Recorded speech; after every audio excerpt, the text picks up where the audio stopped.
Professor Quilvin tapped the podium with one thin limb, waiting for the classroom to settle. The insect-like alien's compound eyes scanned the rows of students from dozens of different worlds. Danny Reeves sat near the back, his human frame looking oddly bulky compared to most of his classmates. "Students, I have wonderful news," Professor Quilvin announced, mandibles clicking with excitement. "Next week we will hold our annual Companion Species Day. This tradition allows us to share the creatures we cherish from our home worlds." Around the room, students perked up. A small centaurian named Rill, who looked somewhat like an oversized rabbit with silver fur, turned to Danny with large, dark eyes. "This is my favorite event each year. Last time I brought a singing crystal from my family's garden." Danny nodded, already thinking. He had been away from Earth for 3 months now, studying engineering at the Galactic Academy. He missed home. He especially missed Rex, the dog who had been his constant companion since he was 10 years old. Professor Quilvin continued explaining the rules. "Your companion must be contained properly during transport. It must not pose any danger to other students. Please fill out the proper forms describing your creature's size, diet, and temperament." A student from the aquatic world of Title VII raised a webbed hand. "Professor, what if our companion is photosynthetic? Do we need special lighting?" Of course. All reasonable accommodations will be made." The professor pulled up a holographic form. "Simply describe your needs in Section 7 of the application." Danny leaned over to Rill. "I'm going to bring my dog." "His name is Rex. He's been with my family for 8 years. Rill's ears flattened slightly. "A dog? I have heard of these creatures. Are they not predatory animals?" "Well, yeah, technically. But Rex is totally harmless. He's trained. He knows all sorts of tricks." From the seat in front of them, another human student named Petra Walsh turned around. She was a year ahead of Danny, studying Xenobiology. "Danny, that might not be a great idea." "Why not?" "The professor said to bring a companion from home. Rex is definitely that." Petra glanced at the other students around them, most of whom stood less than 4 feet tall. "Just trust me. These guys don't understand Earth animals." Danny shrugged. "Rex is gentle. He's never bitten anyone in his life. My little cousins used to pull his tail and he'd just sit there wagging it. Your little cousins are human. They're from a death world. Everyone else here is from a place where the most dangerous thing is a stiff breeze." But Danny had already made up his mind. He missed Rex, and this was a perfect chance to see him, even if only for a day. The academy had teleportation pads for approved transports. He could bring Rex here, do the presentation, and send him back home before dinner. After class, Danny went straight to the administration office. A Valorian clerk, similar in species to Professor Quilvin but smaller, greeted him at the desk. "I need to submit a Companion Species Day application," Danny said. "Certainly. Please fill out this form." The clerk pushed a data pad across the counter. Danny worked through the questions. Species, Canis familiaris. Size, large, weight, approximately 90 pounds. Diet, omnivorous, primarily protein-based. Temperament, friendly, loyal, obedient, protective. He paused at the question about natural behaviors. He typed, "Enjoys running, playing fetch, sleeping in sunny spots, greeting family members enthusiastically." The clerk reviewed his submission. "A canine companion. How interesting. We have not had one of these before." The alien's antennae twitched as he read. "It says here the creature is protective. Does this mean it guards territory?" "Oh, sure. But only if someone seems threatening. Rex is really good at reading people. He knows who's friendly. And it requires protein-based nutrition." "Does it hunt?" Danny laughed. No, we feed him. He eats kibble mostly. Sometimes table scraps." The clerk seemed satisfied. "Very well. Your application is approved. Please use Teleportation Bay 7 on the day of the presentation. Have your companion ready at precisely 0900 hours station time." Danny thanked the clerk and left, already excited. He sent a message home to his parents asking them to have Rex ready for transport next Thursday morning. His mother replied quickly, "Are you sure this is a good idea? Rex is a sweetheart, but he's still a big dog." Everyone was worrying over nothing, Danny thought. Rex was trained. He knew commands in 3 languages. He had passed obedience classes with perfect scores. He was gentle with children, patient with other animals, and had never shown aggression toward anyone. That evening, Danny told Rill all about Rex over dinner in the station's cafeteria. "He can shake hands," Danny explained, "and roll over. He plays fetch for hours if you let him. In winter, he loves playing in the snow. He'll catch snowballs in his mouth. Real nibbled on a nutrition cube, looking thoughtful. And this creature lives inside your dwelling? With your family? Of course. He has his own bed in my room. I guess it's empty now while I'm here. On my world, we do not share living spaces with other species. It would be unusual. Rex is family, Danny said simply. He's been there for every important moment in my life. When my grandfather died, Rex stayed by my side for 3 days. When I graduated school, he was in the audience, while outside the building, but still. Petra joined them, setting down her tray. Still planning to bring the dog? His name is Rex, and yes, she shook her head. Don't say I didn't warn you. These people think a Venus flytrap is a dangerous predator. Then they need to learn. The galaxy isn't all safe planets and friendly plants. Humans have lived with dogs for thousands of years. It's fine. The week passed quickly. Danny attended his engineering classes, worked on a project designing more efficient air recyclers, and counted down the days until he would see Rex again. On Wednesday night, he could barely sleep. Real noticed his restlessness. You are very excited about this, the Centaurian observed. Wouldn't you be? I haven't seen Rex in 3 months. That's the longest we've been apart since I got him. I hope your companion is as wonderful as you believe. He is. You'll see. Everyone will. Danny had no idea how right and how wrong that statement would turn out to be. The Xenobiology classroom had been transformed overnight. Presentation stations lined the walls, each equipped with environmental controls. A Valorian student carefully placed a small potted plant under a grow light. The plant's leaves shifted colors slowly, creating patterns that somehow represented mathematical equations. Fascinating, Professor Quilvin murmured, taking notes. Your family has bred these for 7 generations? Yes, Professor. This one can calculate up to 12 decimal places. Danny watched from his seat, trying not to feel impatient. There were 20 students presenting today, and he was scheduled for the afternoon session. Each presentation took about 15 minutes. The morning had been full of creatures that Danny would never have considered pets. The Centaurian student before Real had brought something that looked like a floating soap bubble. It drifted around its containment field, changing colors based on its mood. Apparently, it communicated through light patterns and had been with the student's family for 3 generations. Real's presentation was next.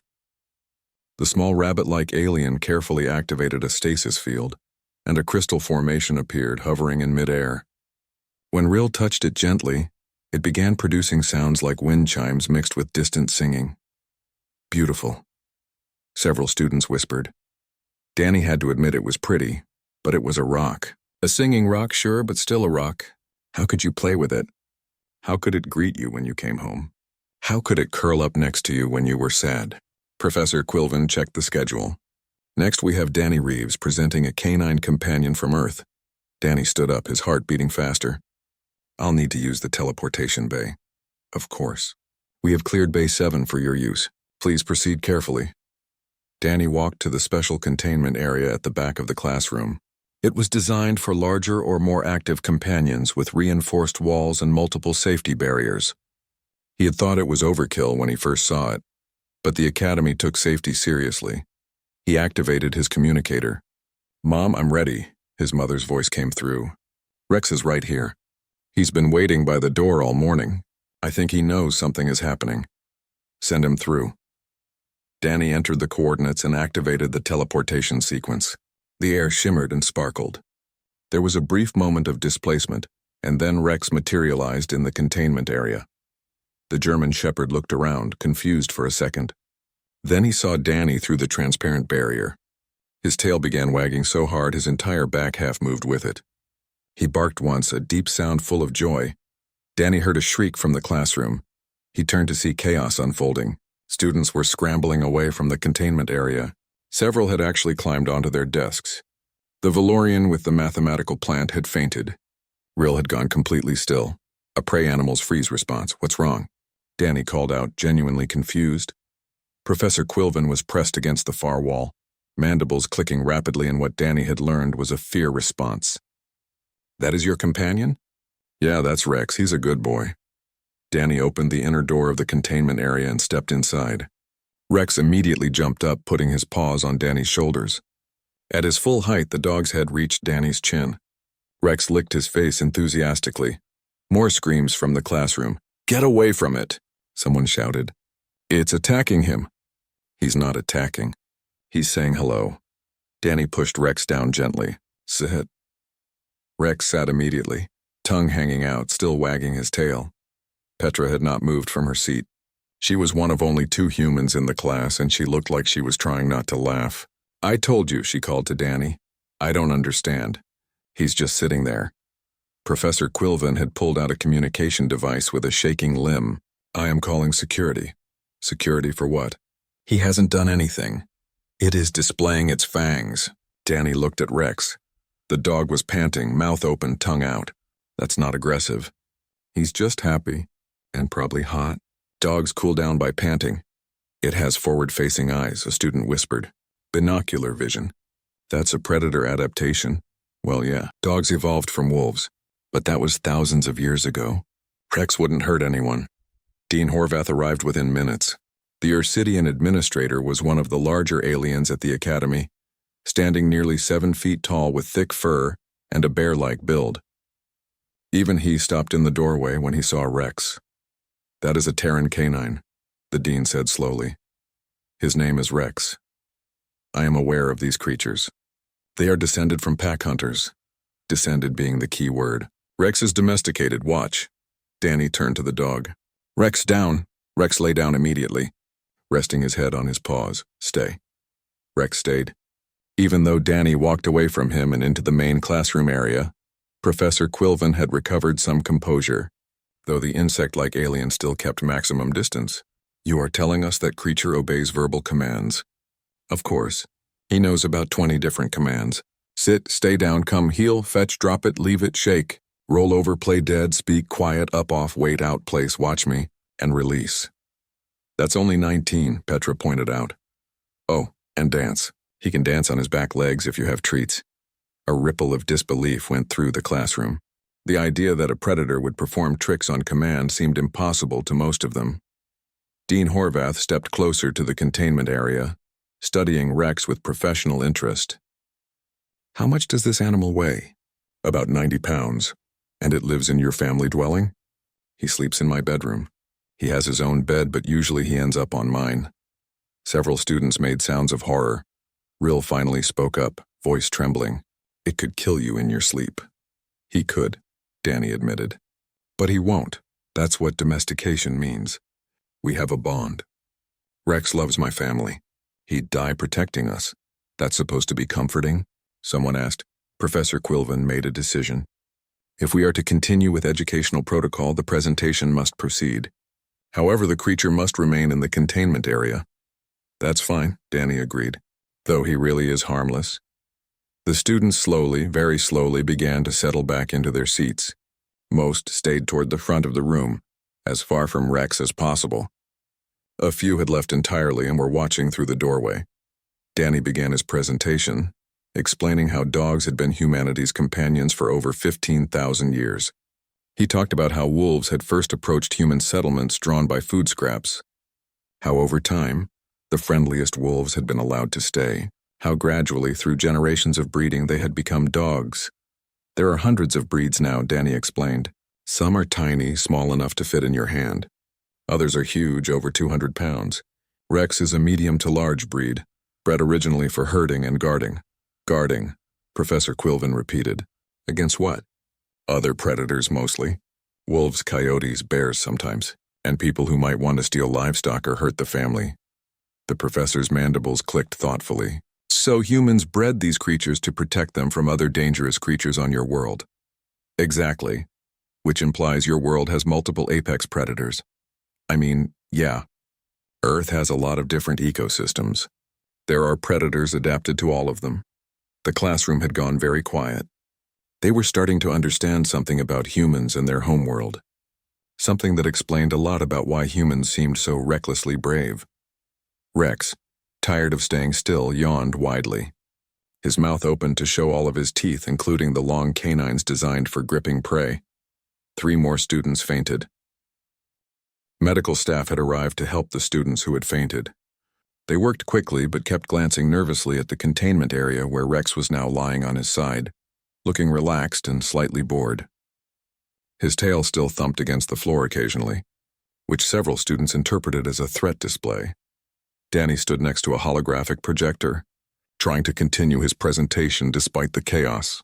Most students had moved behind a secondary safety barrier that had been erected across the middle of the classroom. Only Petra and Dean Horvath remained in the front section with Danny. "Can we please focus?"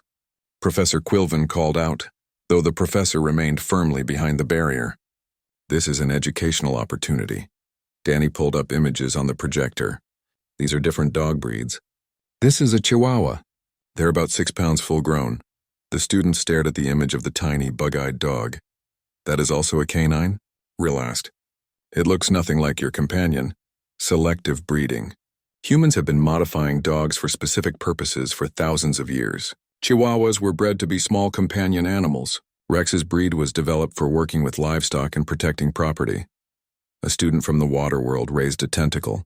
"You said protecting. Does this mean the creature is aggressive?" "Protective, not aggressive. There's a difference. Rex only acts defensive if he thinks someone in his family is in danger. Otherwise, he's friendly with everyone." "Demonstrate this," Dean Horvath said. It was not a request. Danny looked at the dean, then at Rex. How?" "Show us that the creature can distinguish between threat and non-threat. Show us this obedience you claim." Danny took a breath. "Okay. Rex, come." Rex stood up immediately and walked to the transparent wall of the containment area closest to Danny. His tail wagged. "Ears up and alert. Sit." Rex sat. "Down." Rex lay down. "Roll over." Rex rolled onto his back, exposing his belly, legs in the air. This submissive posture was meant to show trust and playfulness, but all the alien saw was a predator showing off its claws and muscle structure. "Good boy," Danny said. Rex rolled back onto his feet, clearly pleased with himself. Professor Quilvin had been taking notes frantically. "The creature responds to vocal commands with perfect consistency. This suggests high intelligence." "Dogs are smart," Danny agreed. "They can learn hundreds of words. Some breeds are smarter than others. Working breeds like Rex are bred for intelligence and trainability." "You keep saying bred," a student noted. "Humans deliberately created these variations?" "Well, yeah. We bred them for specific jobs. Hunting, herding, guarding, pulling sleds, finding lost people, detecting drugs or explosives, helping people with disabilities. Dogs do all sorts of work. The class absorbed this information. The idea that humans had taken a predator and modified it over generations to serve various functions was both impressive and deeply unsettling." Petra spoke up. "Can I add something?" Danny nodded. "Dogs aren't just workers for humans. They're family members. Most dogs today are kept purely as companions. They provide emotional support, friendship, and love. Studies have shown that humans who live with dogs are happier and healthier." "You willingly live with predators for emotional reasons?" Someone asked, incredulous. "They're not predators anymore," Danny insisted. "I mean, they could be if they had to, but they choose not to be. That's the whole point. Rex could easily hurt someone, but he doesn't want to. He wants to be loved and to love us back." Dean Horvath crossed his arms. "Prove it." "How?" "Enter the containment area. Interact with the creature naturally. Show us this bond you describe." Danny glanced at Professor Quilvin, who clicked mandibles nervously but nodded.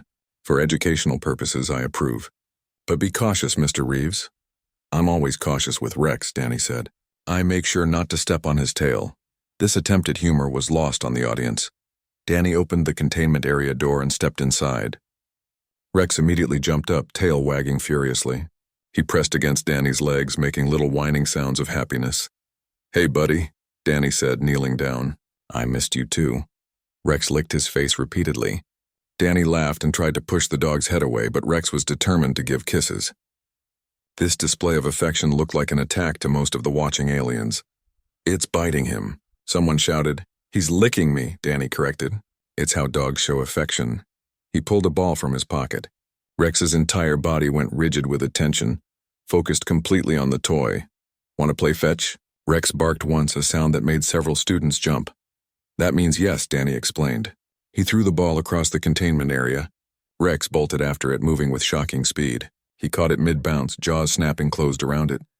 Did you see how fast it moved? A student whispered. That's pursuit speed, another added. Classic predator locomotion.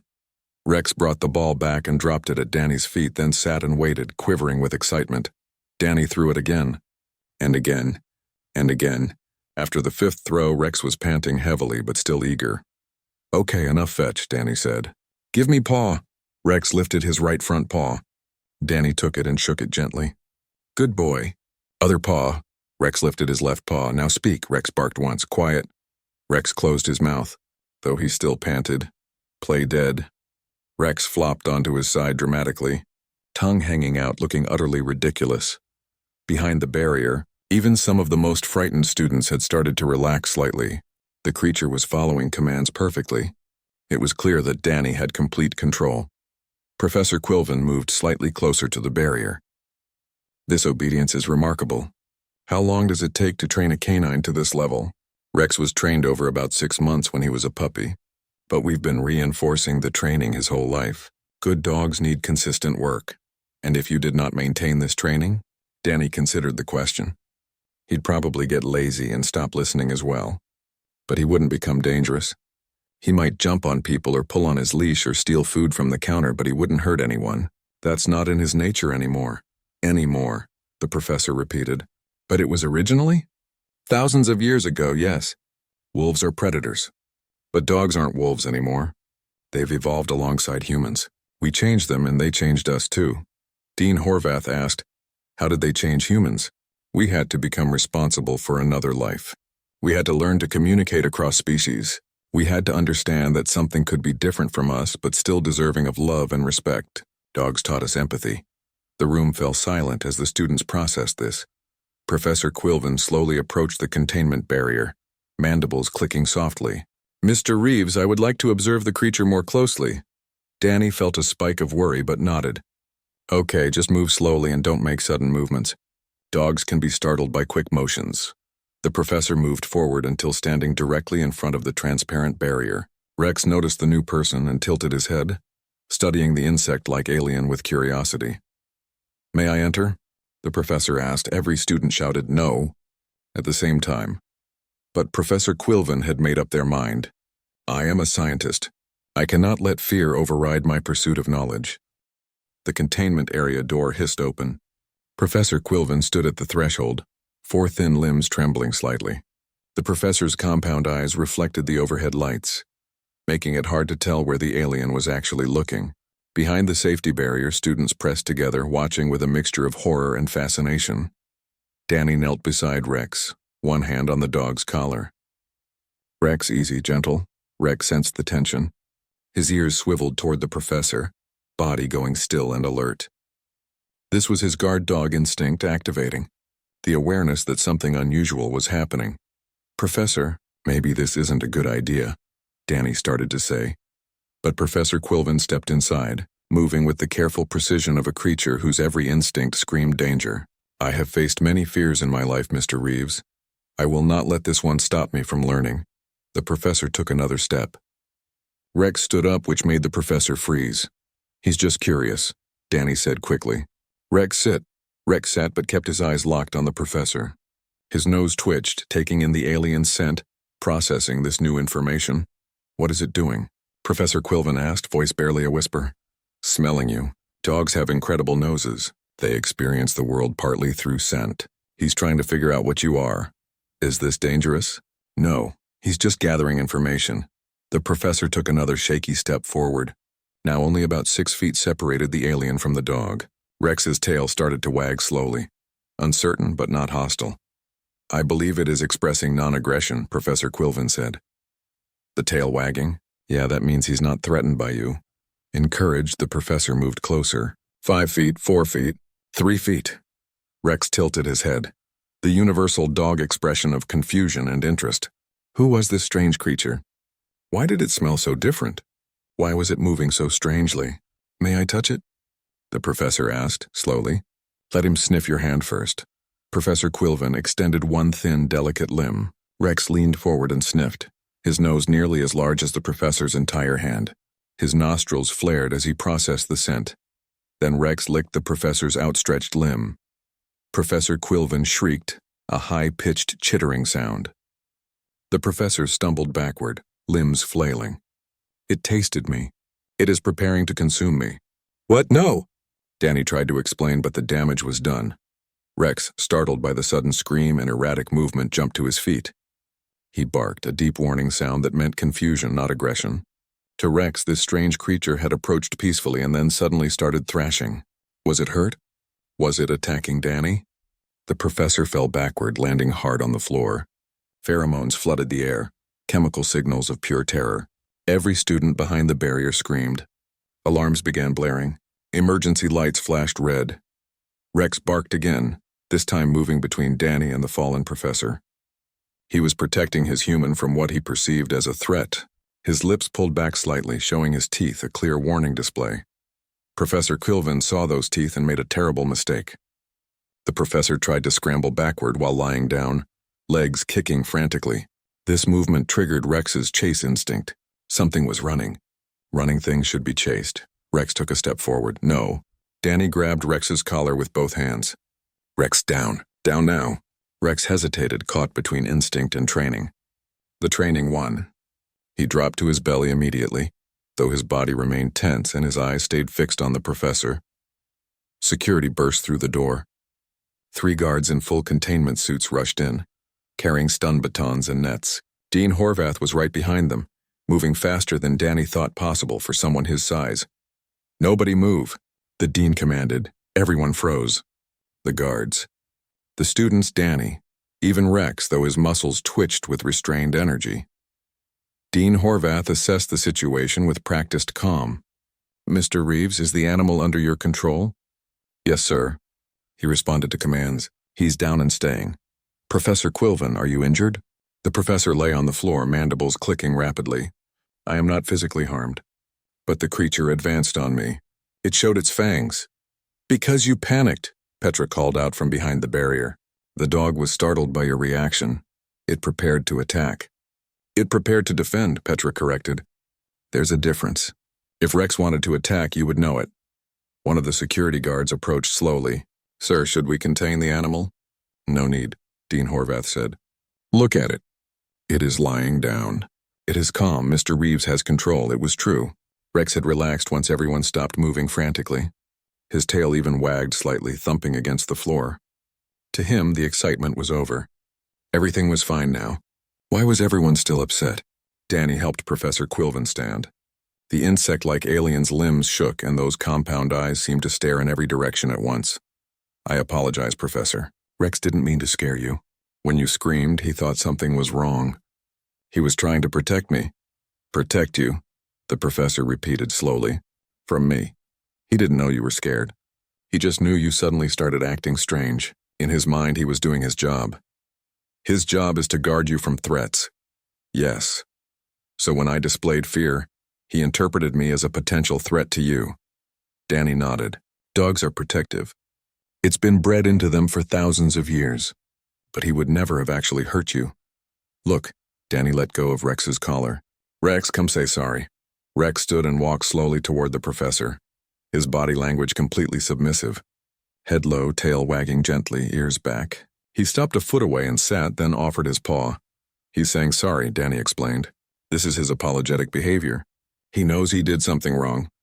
Professor Quilvin stared at the offered paw. Slowly, carefully, the professor reached out and touched it. Rex's paw was large, padded with dark claws that could certainly cause damage if he wanted. But he sat perfectly still, letting the professor examine him. Remarkable, Professor Quilvin whispered. It understands social correction. Dogs are pack animals. They understand hierarchy and social rules. When they break those rules, they show submission to restore peace. The professor touched Rex's fur, running delicate limbs through the thick coat. It is soft and warm. I did not expect warmth. He's a mammal. Same as humans. We're warm-blooded. Behind the barrier, students watched in amazement as their professor, who had been terrified moments ago, now sat on the floor petting the creature that had nearly caused a complete panic. Rex, sensing acceptance, licked the professor's face. This time, Professor Quilvin did not scream. The professor simply sat very still, then made a sound that might have been a laugh. It is showing affection, the professor said. Yeah. He likes you now. You're part of his pack. Dean Horvath watched the scene with calculating eyes. "Professor Quilvin, do you wish to file a safety complaint?" The professor stood slowly, brushing off their teaching robes. No complaint. This was an educational experience. I let my fear override my training." The creature responded appropriately to perceived threat. It ceased aggressive behavior immediately when commanded. "The fault was mine," the dean nodded. "Nevertheless, this situation has shown that there are significant cultural gaps in understanding Earth fauna. Mr. Reeves, please take your companion back to the containment area." "Yes, sir." Danny led Rex back to the far side of the enclosure. The dog went willingly, though he looked back at the professor several times, tail still wagging. Security remained but lowered their weapons. The immediate crisis was over, but Danny could see the way Dean Horvath looked at him, the way the guards positioned themselves between Rex and the exit. This was not over. Not by a long shot. Professor Quilvin addressed the class, voice steadier now. "Students, you have witnessed something important today. You have seen how fear can create misunderstanding. You have also seen how different species can bridge that gap through patience and communication. Class is dismissed. Mr. Reeves, please remain." The students filed out slowly, many looking back at Rex with new expressions. Not quite acceptance, but something more than pure terror. Curiosity, maybe. Interest. Rill approached Danny before leaving. "Your companion is frightening, but he is also loyal. I think I understand now why humans value such creatures." After the room cleared, only Danny, Rex, Dean Horvath, Professor Quilvin, and Petra remained. The dean spoke. "Mr. Reeves, we need to discuss what happens next." Dean Horvath's office was located in the administrative section of the station, a place Danny had never visited before. The walls displayed certificates and awards from various academic institutions across the galaxy. Through the large window behind the desk, stars stretched endlessly into space. Danny sat in a chair that was slightly too small for his human frame. Rex lay at his feet, finally calm after all the excitement. The dog's head rested on Danny's shoe, a warm, reassuring weight. Petra had been allowed to stay as a witness. She sat to Danny's left, her expression carefully neutral. Professor Quilvin attended via hologram, the projection flickering slightly from a remote location. Dean Horvath pulled up several screens of data. "I have reviewed the security footage from multiple angles. I have also consulted with the medical staff who treated the students who fainted, and with the security team that responded to the incident." Danny's stomach tightened. "Am I being expelled?" "That depends on several factors." The dean folded his large hands on the desk. "Let me be clear about something first. You did not technically violate any rules. Your application was approved. Your creature was properly contained. You followed all protocols. Then what's the problem? The problem, Mr. Reeves, is that your species has a fundamentally different understanding of danger than most galactic citizens. What you consider a harmless companion, others perceive as an apex predator." Professor Quilvin's hologram flickered. "If I may interject, Dean, I have spent the last hour researching Earth fauna. I am disturbed by what I found." "What did you find?" Petra asked. "Earth is classified as a Class 4 death world. The biodiversity includes millions of species, many of which possess adaptations that would be considered extreme by galactic standards. Venom, claws, fangs, enormous size, incredible strength. The list continues extensively." Danny shifted uncomfortably. "Earth has a lot of different environments. Life had to adapt to all of them." "Indeed, and humans evolved alongside these creatures. This explains much about human psychology and behavior." The professor's image gestured with one thin limb.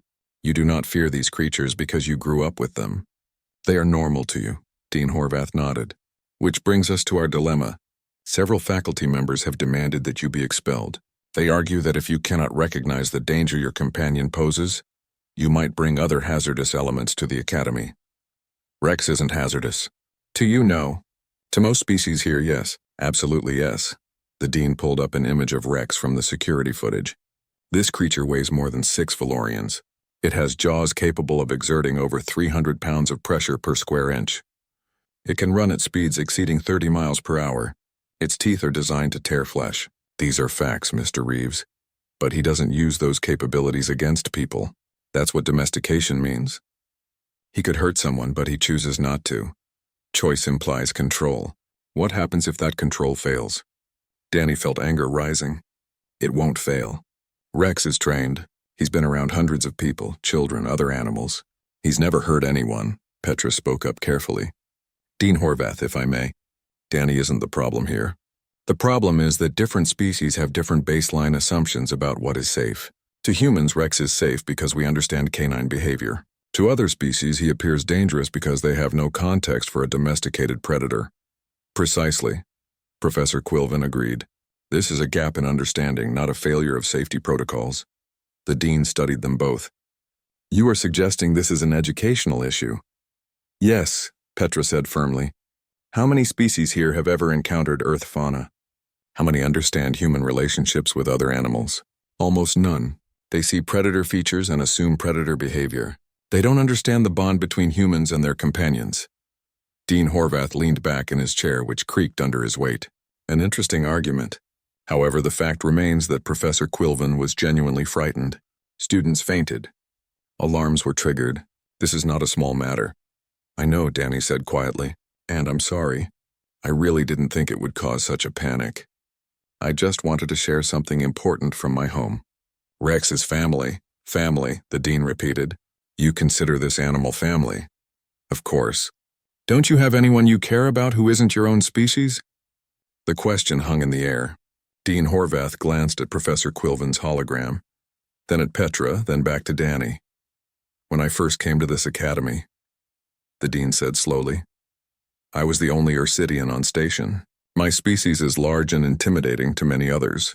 I understood what it was like to be feared simply for existing. I had to prove myself every day. I had to show that size and strength do not equal danger.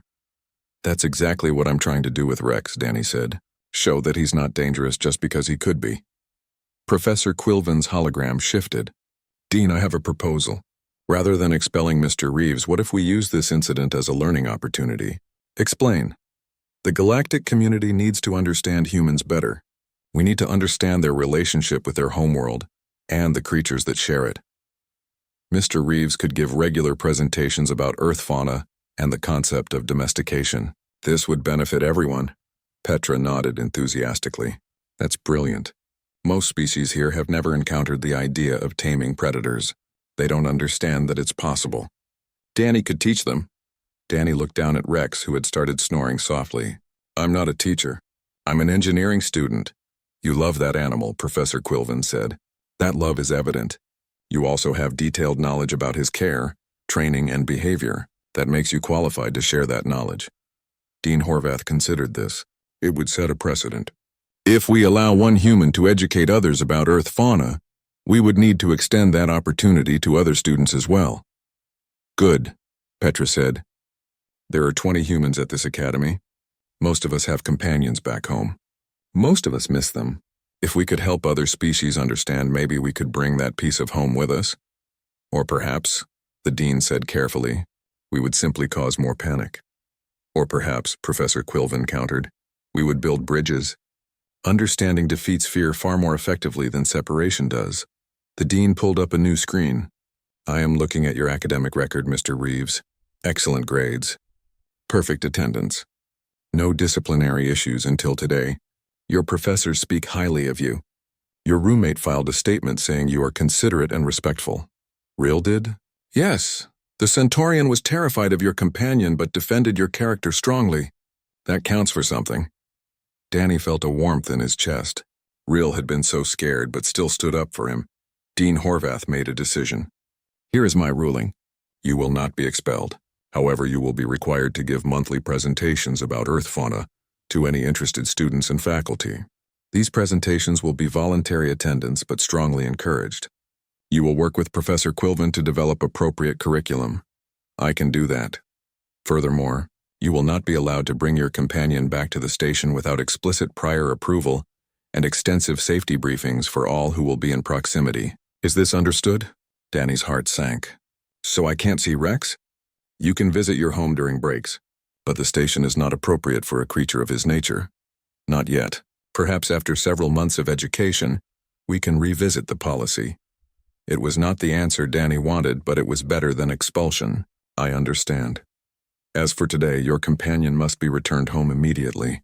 I am also assigning you 20 hours of community service, to be spent helping station maintenance. This is not punishment for having the animal, but for the disruption caused to academic activities. Yes, sir. Professor Quilvin's hologram brightened. I look forward to working with you, Mr. Reeves. I believe we can create something valuable from this incident. The meeting ended. Danny stood, Rex climbing to his feet alongside him. Petra walked with them to the teleportation bay. That went better than expected, she said. I guess. But I can't bring Rex back, not yet. But you heard the dean, maybe eventually. And in the meantime, you get to teach people about dogs. About Earth, that's something. They reached the teleportation bay. Danny knelt next to Rex, hugging the dog tightly. I'm sorry, buddy. I thought this would be fun. I didn't mean to scare everyone. Rex licked his face, tail wagging. He didn't understand the complex politics and fears. He just knew his human was sad and that required comfort. I'll see you during winter break, Danny promised. That's only 2 months. We can make it. He activated the teleportation sequence. Rex vanished in a shimmer of light, returning home to Earth. Danny stood alone in the empty bay, feeling the absence like a physical weight. 3 weeks had passed since what students now called the canine incident. Danny had expected to become an outcast, the human who brought a monster to school. Instead, something unexpected happened. People were curious. The Academy's largest lecture hall had been reserved for Danny's first official presentation. He had expected maybe 20 attendees. When he arrived with his prepared materials, he found over 200 students and faculty waiting. The room buzzed with quiet conversation. Rill met him at the entrance, ears twitching nervously. This is quite the turnout. I didn't think anyone would come, Danny admitted. Are you joking? Everyone wants to understand what happened. Also, many want to know what else humans consider normal that might terrify the rest of us. Professor Quilvin approached, mandibles clicking in what Danny had learned to recognize as excitement. Mr. Reeves, I have prepared the holographic systems. You will be able to display images and videos safely. No actual creatures today, of course. Of course. Danny took a deep breath and walked to the front of the room. The crowd fell silent as he reached the podium. Hundreds of eyes in dozens of different configurations watched him. Danny activated the holographic display and an image of Rex appeared, frozen in mid-run across a field, tongue out, ears back, looking joyful. This is Rex, Danny began. He's my best friend, and I know he terrified most of you. Today, I want to help you understand why he's not scary to me, and why Earth animals are the way they are. He changed the image to a map of Earth. This is my homeworld. It has extreme environmental diversity, frozen poles, hot deserts, deep oceans, dense forests, high mountains. Life evolved to survive in all these places. The next image showed a wolf. Several students made sounds of alarm. This is a wolf. About 15,000 years ago, some wolves started hanging around human settlements. They ate our leftovers. Over time, the friendliest wolves were allowed to stay. The aggressive ones were driven away or killed. Generation after generation, humans selected for wolves that were gentle with people. Eventually, those wolves became dogs. He showed a timeline with images of ancient dogs, then medieval dogs, then modern breeds. Humans didn't just let this happen naturally. We actively bred dogs for specific purposes. Some we bred to be small and cute just for companionship. Others we bred to work. Herding dogs help manage livestock. Hunting dogs help find and retrieve game. Guard dogs protect property and people. Search and rescue dogs find lost people. Service dogs help humans with disabilities. A student raised a tentacle. You said disabilities. Do you mean these creatures assist injured humans? Yes. Some dogs are trained to guide humans who cannot see. Others help humans who cannot hear. Some detect when a human is about to have a medical emergency and alert others. Dogs have saved countless human lives, the room murmured. The idea of a predator species actively helping humans was clearly difficult to process. Danny showed a video of a guide dog leading a blind person across a street. This dog is trained for years to keep his human safe. He will not cross the street if he sees danger, even if commanded to.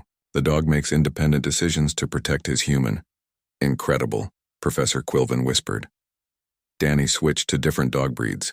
Earth now has over 300 recognized dog breeds. This is a Great Dane. It weighs about 200 pounds. This is a Pomeranian. It weighs about 7 pounds. Both are the same species, both descended from wolves. Both are considered companions.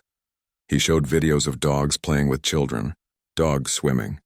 dogs catching frisbees, dogs sleeping in beds with their humans. Each image was carefully chosen to show the gentleness and joy of human-canine relationships. Dogs communicate with us. They learn our language. They understand hundreds of words.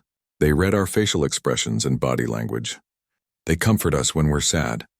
They celebrate with us when we're happy. They are not just animals we keep. They are family members. Petra, sitting in the front row, raised her hand. "Can I add something?" Danny nodded. She stood. "I study xenobiology. I've learned about hundreds of species and how they interact with their environments. What makes humans unique is not that we're tough or that we're from a dangerous world. What makes us unique is that we form bonds across species barriers. We look at creatures that could kill us and we see potential friends." She gestured to the image of Rex. Dogs are the most successful example, but not the only one. Humans have domesticated cats, horses, cattle, chickens, pigs, rabbits, ferrets, and even some reptiles and birds. We share our homes with creatures from dozens of different families and orders. This ability to connect, to build trust with non-human species is what defines humanity. The room was completely silent. Students absorbed this information, trying to fit it into their understanding of the galaxy. A Valorian student spoke up, voice trembling slightly. "But what stops these creatures from reverting? What prevents them from attacking?" Danny answered honestly. "Sometimes dogs do bite people. It's rare, but it happens. Usually when they're scared, hurt, or poorly trained. That's why training is so important. That's why humans take responsibility for their companions. We know they could be dangerous, so we work hard to ensure they aren't." "You accept the risk," Dean Horvath said from the back of the room. "You knowingly live with creatures that could harm you, trusting that your bond is stronger than their instincts." "Yes," Danny said simply. "Because they trust us too." Rex could run away. He could live in the wild, but he chooses to stay with my family. He chooses to protect us. That choice, that mutual trust is what makes the relationship special. Professor Quilvin stood. "I wish to share my experience from the incident 3 weeks ago.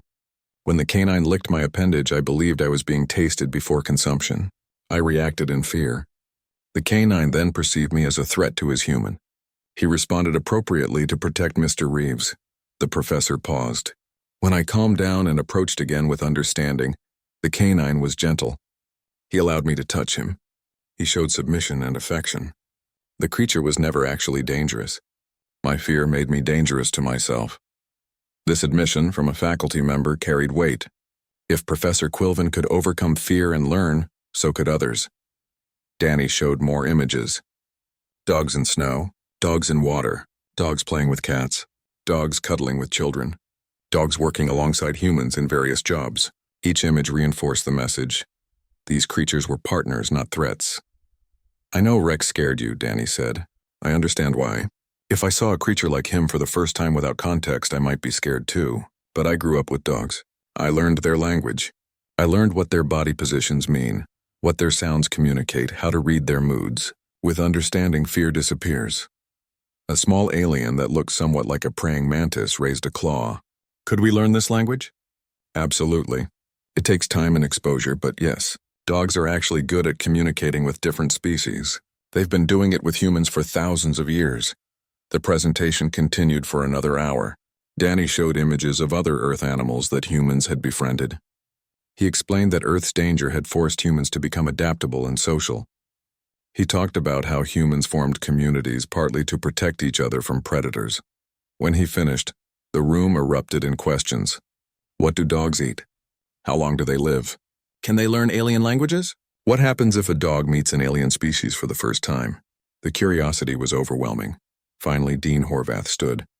"I believe that is enough for today. Mr. Reeves needs to attend his regular classes.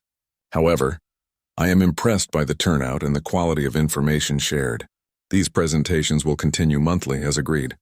The crowd dispersed slowly. Many students approached Danny directly, asking follow-up questions. Some even asked if they could see Rex again under controlled circumstances. Rill waited until most had left. That was educational. "I am still frightened of your companion, but I understand better now why you love him." "Thanks, Rill, that means a lot." Professor Quilvin approached.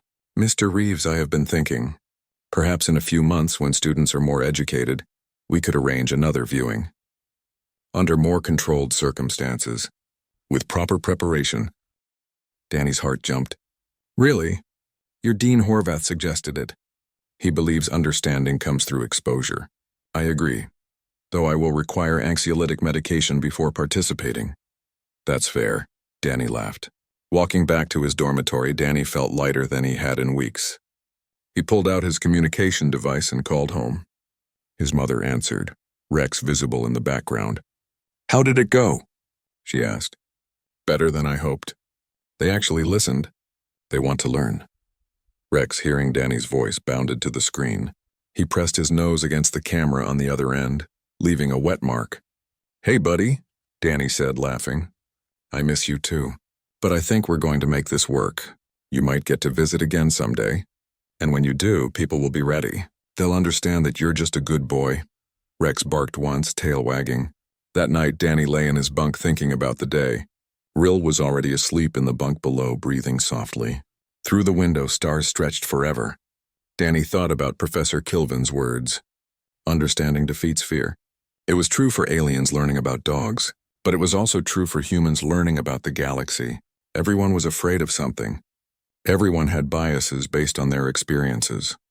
The difference was being willing to learn, being willing to set fear aside and try to understand. Petra had been right. Humanity's strength was not physical. It was the ability to form bonds, to build bridges, to extend trust. Humans had done it with wolves, turning them into dogs. They had done it with a dozen other species on Earth. Now they were doing it with aliens across the galaxy. Danny pulled up a photo of Rex on his device. The dog was mid-jump, catching a frisbee, completely joyful and free. Good boy, Danny whispered to the image. You're teaching them even from across the stars. You're showing them what trust looks like. In 2 months, winter break would arrive. Danny would go home. He would spend weeks with Rex, playing in the snow, going for long walks, sitting by the fire. But when he returned to the academy, he would bring back more than memories. He would bring understanding, because that was what humanity offered the galaxy, not just technology or strength or the survival skills of Deathworld natives, but the simple, powerful truth that different species could choose to trust each other, could choose to build families across the boundaries of biology. Rex had tried to eat the Instructor, or so everyone believed. But the truth was simpler and more profound. Rex had tried to protect his human, tried to communicate, tried to fit into a world that did not understand him, just like every human in the galaxy was trying to do. And slowly, with patience and education and trust, understanding was growing. Fear was fading. Bridges were being built, one good boy at a time.